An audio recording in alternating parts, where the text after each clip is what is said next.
They were whispering my name again. I could hear their murmurs in the dead of the night, their voices groaning from the old forest.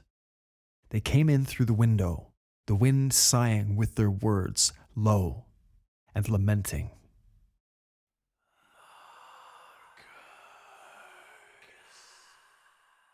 Their voices creeping through the cracks in the walls. We know you can hear us, Marcus. The voices were right. I could hear them, like I heard them most nights, whispering through the trees, creaking in the wind. Come to us, Marcus. They were in the forest, in the deepest, darkest part of the forest, hiding beneath leaf and bough, waiting for me to go to them, wanting me to let them out. But I couldn't. I didn't want to. I feared what I would find in there, feared what was waiting for me if I heeded their calls and followed their voices into the forest. Because then I would be alone with them, in the dark. But even here, away from the forest, they wouldn't leave me alone. I could still hear them. I could still feel them. The slow thudding of their hearts, the scratching of their fingers, the wet raggedness of their breaths, with my name entrenched inside. My name on bloated tongues and rotting mouths. Come to us, Marcus. I clamped my hands over my ears, whimpering quietly under my breath. Leave me alone, please, God. Tell them to stop. Tell them to go away. Even with my ears covered and all the sounds of the night muffled, I could still hear them. Their voices crawling over my skin and burrowing into my ears like insects, wriggling against my eardrums. Stop, please stop. I wrenched myself out of bed, staggering forward, batting the air with my hands as though it would keep the whispering away from me. Leave me alone. The floor was cold and uneven beneath my feet, making me stumble. I fell against the wall, cold brick scuffing the side of my face. My head spun. Their voices turned me round and round, making me feel dizzy and nauseous. Am I going mad? Was this what madness felt like? When disembodied voices spoke to you in the dead of the night, and you felt things on your skin crawling all over you, things you knew weren't there, weren't real. Am I truly, irrevocably going mad? Marcus, come to us. They said again, like shadows in moonlight, flitting and scrabbling about me.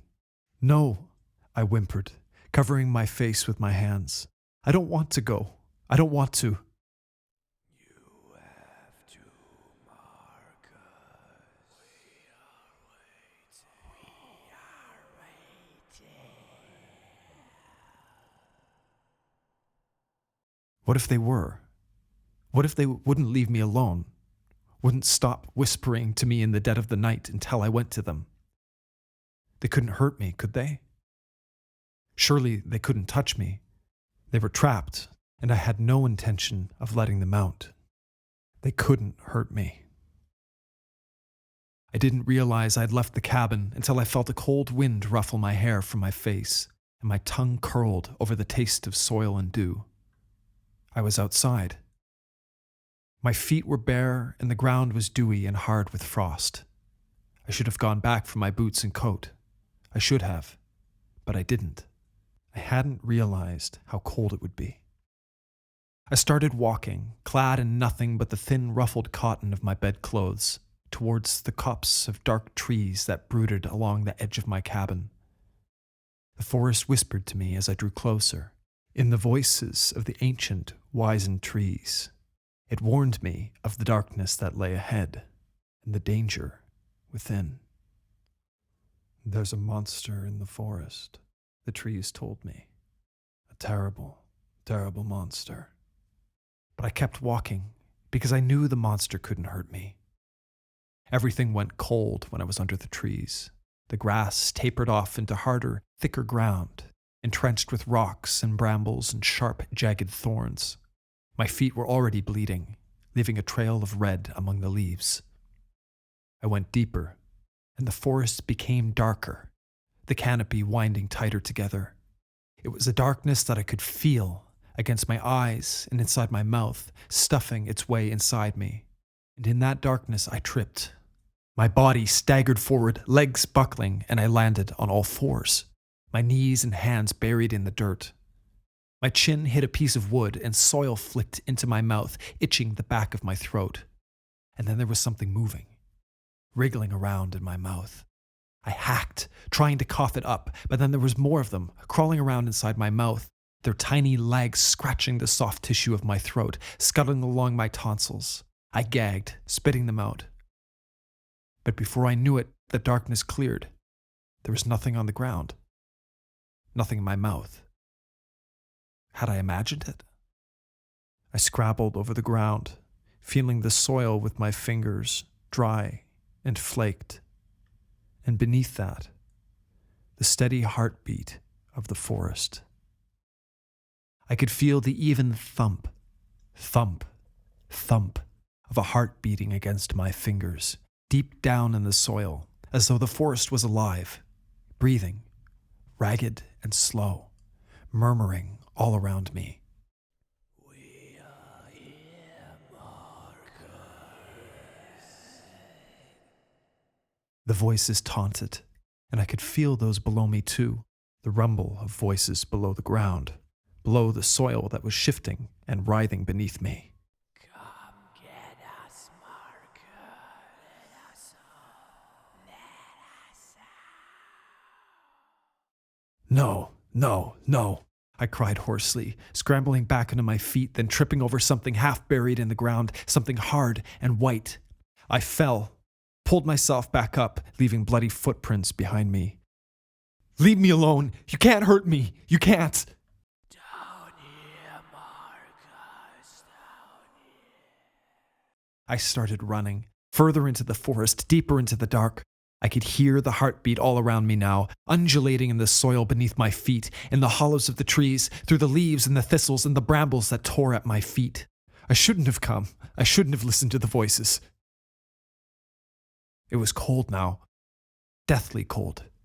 My feet were numb and torn to pieces, and I couldn't feel the ground anymore. Just something squirming below my skin, that thudding rhythm trembling inside me. Then everything went dark. I could feel things in my eyes, gritty and hard, like pieces of soil. I tried to wipe it away, but there was nothing there. It was in my mouth, too, the taste of soil, of decomposed things, of old blood, and insects crawling down my throat. I tried to spit them out, but they weren't there either. It was all in my head. I was going mad. My mind was haunted by inconceivable fears. The fears of a guilty man. Something grabbed my leg. I jolted forward, tripping, landing hard on the ground, my face buried amid the soil and the leaves and the bones of the forest. There was something cold and wet wrapped around my bare ankle. Fingers, slender and bony fingers. I tried to crawl away, digging trenches in the soil with my hands, but I was dragged back, twigs and thorns cutting across my stomach. We have you now, Marcus. The voices hissed, close now, right by my ear. We were wrong. We were murdered. Help us. Set us free. No, no, I grunted, kicking out against the hand, but it would not let go. It was hardened in death, muscles rigid, locked in place. Rigor mortis had set in a long time ago. Let us out, Marcus. Let us out.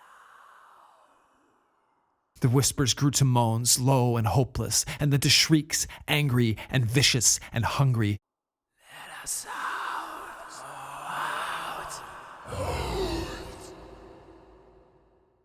I kicked again and again, feeling the soil start to give way beneath me. A cavern was opening up, the wide hollow of the forest's mouth. It was opening beneath me. and I was already slipping, my body being dragged down into the soil. I could feel the heartbeat at the tip of my fingers now, pressing against my skin, and there were breaths crawling over my neck, wet and ragged, and things moving in the dark. No, no, please let me go, I cried, but I couldn't see because there was soil over my eyes, and I couldn't feel because everything was so cold, like I was underground, beneath the earth, where all the dead things were. The forest was swallowing me up. You did this. You put us here. They hissed, seething and vicious. I felt hands reach for me, raking and clawing over my skin, dragging me under with them, into the dark heart of the forest. There's a monster in the forest, the trees hissed. And that monster was me.